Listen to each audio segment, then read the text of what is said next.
لیکن آج امت مسلمہ اپنے حکومتوں کے اندر، اپنے والوں کے اندر، اپنی جائیدادوں کے اندر پرواہ ہی نہیں. 1 سال ہو گیا وہ نہتے کمزور،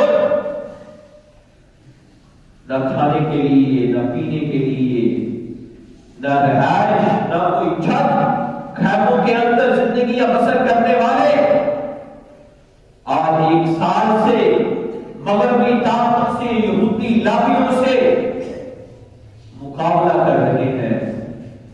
میں داد دیتا ہوں مجاہدین کو، حماس کے مجاہدین کو، جنہوں نے اپنے گھر بار کو لٹایا، اپنے بیوی بچوں کو لٹایا، اپنی جان کے نذرانے پیش کیے، اپنے معصوم پھول جیسے بچوں کے نذرانے پیش کر کے اس بیت المقدس کی عزت کو، آبرو کو چار چاک لگائے اور دنیا کو بتلایا.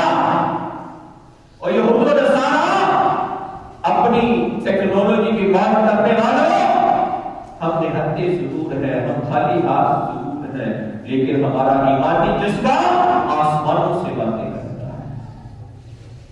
تمہاری ٹیکنالوجی، ان بموں سے، ان ایٹموں سے ہم ڈرنے والے نہیں، بکنے والے نہیں، جھکنے والے نہیں. تم ہمیں ان سے ڈرا نہیں سکتے. 1 سال ہو گیا خدا کی قسم شانہ بشانہ کے ساتھ لڑ رہے ہیں.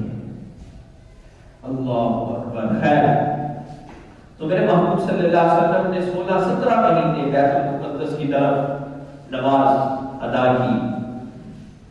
اب میرے محبوب صلی اللہ علیہ وسلم بیت المقدس کی طرف نماز پڑھ رہے ہیں. ظہر کا نماز کا وقت تھا کہ 2 رکعتیں ہو گئی تھی، 2 بقایا تھی. نماز کے دوران میرے محبوب پر وحی نازل ہوئی. جبرائیل امین آئے، فولی وجہک شطر المسجد الحرام، اے اپنا کلام اپنے چہرے کو مسجد حرام کی طرف پھیر لیجیے. اب یہ پھرنا کوئی معمولی پھرنا نہیں تھا جو لوگ عمرے اور حج کے لیے یہ ہم نے دیکھا ہے. بالکل الٹ صفت، ادھر مسجد حرام ہے، ادھر بیت المقدس ہے. یوں سمجھ لو جو آخری صف تھی اس نے پہلی صف کرنا تھا، پہلی صف والے نے آخری صف کرنا تھا. اس طرح الٹا پھیرنا تھا. مسجد ذوالقبلہ نبی بھی موجود ہے. ساتھ میں متعمرین عمرہ کرنے والے ہیں، وہ جاتے ہیں زیارت کے لیے، نوافل ادا کرتے ہیں ادھر جا کر. مسجد بنی سلمہ کی تھی وہ، جہاں یہ نماز ہو رہی تھی. اور اب میرے محبوب کو حکم آیا نماز کے اندر. میرے محبوب نے اپنے آپ کو پھیر کے مسجد حرام کی طرف کر لیا. جب صحابہ نے دیکھا کہ آپ کے لال نے اپنے چہرے کو پھیر لیا ہے تو سارے کے سارے صحابہ بھی پھیر گئے. جب نماز سے فارغ ہوئے تو میرے محبوب نے کہا کہ مجھے تو اللہ کی وحی آئی تھی، مجھے تو اللہ کی وحی آئی تھی کہ اپنے قبلے کو، اپنے منہ کو پھیر لو، تو تم نے کیوں پھیرا؟ اللہ اکبر. قربان ہے یہ صحابہ پر. انہوں نے عرض کیا اپنا کہ لال، ہم نے قبلے کو نہیں دیکھنا، ہم نے تو قبلہ نما کو دیکھنا ہے. یہ قبلہ نما جس طرف جائے گا ہم اس طرف جائیں گے.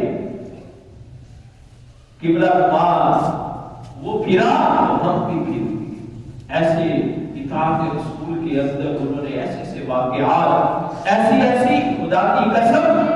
ایک نماز کے اندر میرے محبوب صلی اللہ علیہ وسلم نے نماز پڑھتے وقت جوتی کو اتار دیا. یاد رکھیں جوتی اگر پاک ہو اس سے نماز ہو جاتی ہے. تو حضور علیہ السلام کی جوتی کے نیچے نجاست لگی ہوئی تھی. تو جبرائیل امین نے بتلایا کہ آپ اپنی جوتی کو اتار دو. صحابہ نے جب دیکھا انہوں نے بھی اپنی جوتیاں اتار دی. بعد میں میرے محبوب نے پوچھا کہ آپ نے کیوں اتاری؟ کہ تو یہ وجہ تھی، یہ مسئلہ تھا میرے ساتھ، تمہارے ساتھ ایسا کیوں، تم نے کیوں اتاری؟ کہا